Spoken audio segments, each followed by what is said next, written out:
More than 500,000 workers in the United States depend on the textiles industry for their livelihoods. That means that 500,000 families rely on this industry to put food on their tables. When bad actors import textiles and wearing apparel into the United States illegally, then law-abiding businesses are forced to compete with goods that are sold at prices that are so low, it makes it difficult to stay afloat. So this unfair competition has a negative impact on American businesses, American workers, and their families.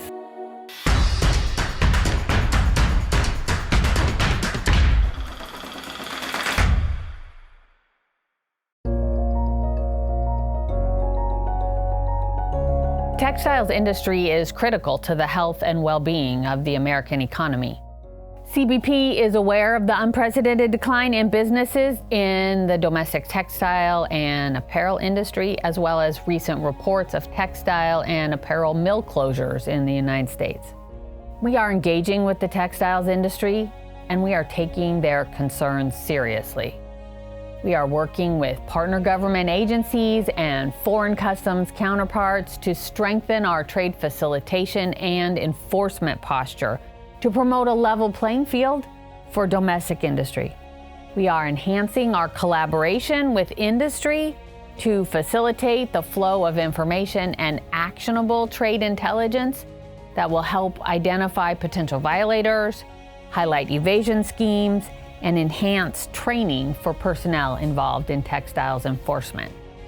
CBP is very committed to enforcing all trade laws, including those that impact the textile industry. There are many rules around the proper collection of duties, taxes, and fees, as well as enforcing trademarks, as well as ensuring that the classification and value of declared merchandise is correct. And that all leads to the economic security of the United States.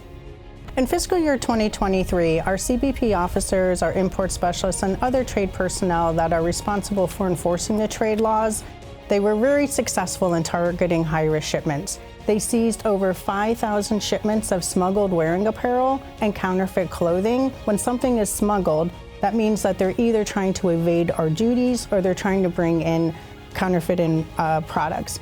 When something is counterfeit, those trademark holders are having a very significant financial impact. CBP is taking actions to target high-risk shipments.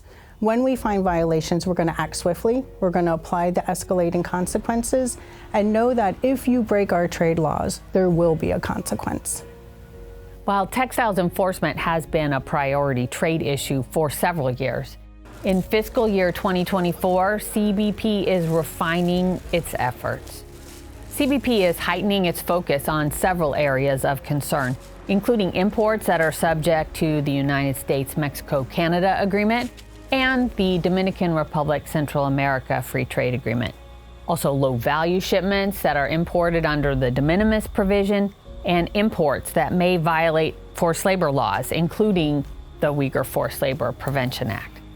So we are increasing our capabilities and our capacity for isotopic testing of imported goods suspected of forced labor violations.